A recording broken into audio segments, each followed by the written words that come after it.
Bachelor of hotel management లో university first rank, second rank, third rank. Sun International, Visakhapatnam, Hyderabad. నమస్తే, welcome to Telugu one news. This is Divesh. అమెరికాలో ఒక తల్లి నలుగురు పిల్లలతో కలిసి రోడ్డు పక్కన నడుచుకుంటూ వెళ్తుంది. ఇంతలో ఒక ఊహించని సంఘటన జరిగింది. ఆ నలుగురు పిల్లలు ఒక మ్యాన్ హోల్ లో పడిపోయారు. దాంతో ఆ తల్లి విలవిల్లాడిపోయింది. సహాయం కోసం తల్లడిల్లిపోయింది. ఆ తల్లి బాధని అక్కడున్న వాళ్ళు చూశారు. వెంటనే స్పందించారు. ఫైర్ ఫైటర్స్ కి ఫోన్ చేశారు. ఫైర్ ఫైటర్స్ మెరుపు వేగంతో వచ్చారు. ఒకళ్ళు కాదు, ఇద్దరు కాదు, ఏకంగా 6 వచ్చారు. వీళ్లే కాకుండా 2 పోలీసులు కూడా వచ్చారు.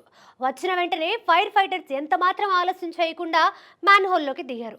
4 పిల్లల్ని కాపాడారు. థ్యాంక్ గాడ్, 4 పిల్లలకి ఏమీ కాలేదు. చాలా సేఫ్ గా ఉన్నారు. పరుగున తల్లి దగ్గరికి వెళ్లారు.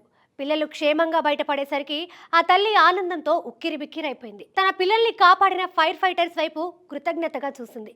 ఆనందంగా తోక ఊపింది. అంతా బాగానే ఉంది, కానీ ఈ తోక ఊపడం ఏంటి అనుకుంటున్నారా? ఆ తల్లి ఎవరో కాదు, బాతు. ఫైర్ ఫైటర్స్ కాపాడింది మరెవరినో కాదు, బాతు పిల్లల్ని. అమెరికాలో అంతేనండి, ఎవరిని కాపాడడానికైనా రెడీగా ఉంటారు. మన కేఏ పాల్ లాంటి పెద్ద మనిషి కెనడాలో కూడా ఒక ఆయన ఉన్నాడు. ఆయన పేరు హ్యామెల్. ఎలక్షన్స్ లో పోటీ చేయడం, అదిరిపోయే లెవెల్లో ప్రచారం చేయడం, చివరికి ఓడిపోవడం, ఇది ఆయనకి బాగా అలవాటు. లేటెస్ట్ గా టొరంటో పార్లమెంట్ స్థానానికి ఉప ఎన్నిక జరిగింది. హ్యామెల్ కూడా ఈ ఉప ఎన్నికలో పోటీ చేశాడు. రిజల్ట్స్ వచ్చాక ఆయనకి వచ్చిన ఓట్లు చూసి అందరూ బిత్తరపోయారు. ఏంటి, ఆయన గెలిచారని అనుకుంటున్నారా?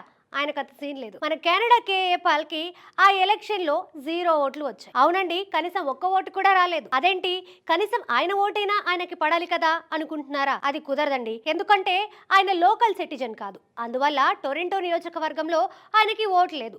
హ్యామెల్ కి 1 ఓటు కూడా పడకపోవడం కెనడాలో ఒక రికార్డుగా మారింది. ఇప్పటి వరకు కెనడాలో జరిగిన ఏ ఎలక్షన్ లో కూడా ఎవరికి 0 ఓట్లు రాలేదట. అలా 0 ఓట్లు సాధించిన మన కెనడా కేఏ పాల్ కొత్త రికార్డు క్రియేట్ చేసిన హీరో అయ్యారు. మరి మన కేఏ పాల్ సార్ ఎప్పుడు హీరో అవుతారో? మనకు డబ్బు రావాలని రాసి పెట్టుందనుకోండి, కొబ్బరికాయలో నీళ్లు ఎలా వస్తాయో అలా వస్తాయి.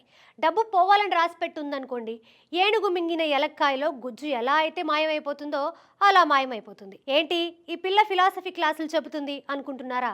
ఇదంతా ఎందుకు చెప్తున్నానంటే, నేను ఇప్పుడు చెప్పబోయే న్యూస్ అలాంటిది కాబట్టి. అమెరికాలో ఆక్లాండ్ కౌంటీలో ఉండే ఒక పెద్ద ఆయనకి రెగ్యులర్గా లాటరీ టికెట్లు కొనే అలవాటు ఉంది.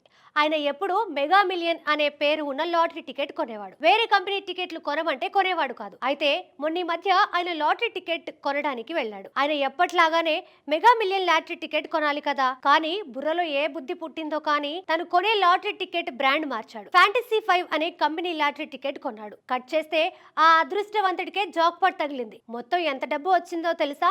మన ఇండియన్ కరెన్సీతో పోలిస్తే అక్షరాల 4 కోట్ల రూపాయలు. నిజంగా ఏ దేవుడు కరుణించాడో కానీ చివరి క్షణంలో తీసుకున్న నిర్ణయం అతని దరిద్రం వదిలిపోయేలా చేసింది. 1940వ సంవత్సరంలో అమెరికాలో శాన్ఫోర్డ్ యూనివర్సిటీలో మిస్ జింజర్ అనే ఒక బ్యూటీ గ్రాడ్యుయేషన్ చదువుతూ ఉండేది. ఈ మిస్ జింజర్ మిస్టర్ హిస్లాఫ్ అనే తన క్లాస్మేట్ తో పీకల్లోతు ప్రేమలో ఉండేది. మన జింజర్ పిల్ల ప్రతిరోజు యూనివర్సిటీలో పాఠాలు నేర్చుకుంటూ సాయంత్రం అవ్వగానే తన బాయ్ ఫ్రెండ్ దగ్గర ప్రేమ పాఠాలు నేర్చుకుంటూ హ్యాపీగా ఉండేది. ఇంతలో 2వ ప్రపంచ యుద్ధం వచ్చింది. జింజర్ లవర్ హిస్లాఫ్ సైన్యంలోకి వెళ్లి యుద్ధం చేయాల్సి వచ్చింది. దాంతో జింజర్, హిస్లాఫ్ యూనివర్సిటీని విడిచి వెళ్లిపోయారు. ఇద్దరు పెళ్లి చేసుకున్నారు. ఆ తర్వాత హిస్లాఫ్ యుద్ధానికి వెళ్లిపోయాడు. యుద్ధానికి వెళ్లిన హిస్లాఫ్ తిరిగి వచ్చాడు. కానీ మధ్యలో ఆగిపోయిన మిస్సెస్ జింజర్ చదువు మాత్రం కొనసాగలేదు. ఎప్పటికప్పుడు చదువుకోవాలని అనుకున్నా సంసార బాధ్యత కారణంగా కుదరలేదు. ఏమైతేనేం, మొత్తానికి మన జింజర్ పాప తన గ్రాడ్యుయేషన్ని పూర్తి చేసింది. ఎప్పుడు అనుకుంటున్నారా? 1945లోనో 50లోనో కాదు, 2024లో. నమ్మలేకపోతున్నారు కాదు? మన జింజర్ బామ తన 105 సంవత్సరాల వయసులో తన గ్రాడ్యుయేషన్ పూర్తి చేసింది. 2 రోజుల క్రితం జరిగిన కాన్వకేషన్ లో హెరిటేజ్ యూనివర్సిటీ నుంచి గ్రాడ్యుయేషన్ పట్టా అందుకుంది. ఈ కాన్వకేషన్ లో మన జింజర్ బామ మనవళ్ళు, ముని మనవళ్ళు కూడా పాల్గొన్నారు. ఓకే, కంగ్రాట్స్ జింజర్ బామ.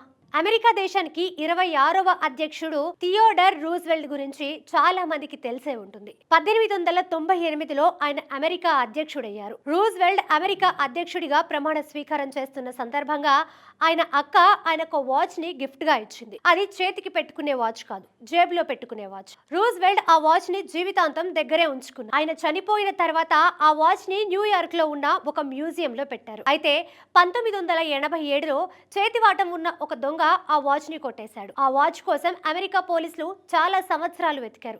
ఎలాంటి ఆధారాలు దొరకకపోవడంతో కేసుని క్లోజ్ చేశారు.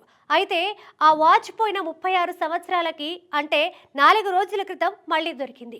ఆ వాచ్ ని ఫ్లోరిడాలో ఉన్న ఒక ఆక్షన్ కేంద్రంలో ఆక్షన్ వేస్తున్నారన్న విషయం పోలీసులకు తెలిసింది. అంతే, ఎంత మాత్రం లేట్ చేయకుండా అక్కడికి వెళ్లి వాచ్ ని స్వాధీనం చేసుకున్నారు.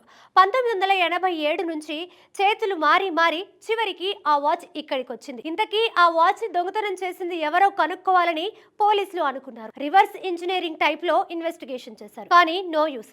సర్లే, దొంగ దొరకకపోతే దొరకకపోయాడు, కనీసం వాచ్ అయినా దొరికింది అని పోలీసులు హ్యాపీగా ఫీల్ అయ్యారు. ఇప్పటి వరకు ఈ పోయిన వాచ్ కోసం వెతికి వెతికి పోలీసులు బుర్ర ఎంత వాచిపోయిందో.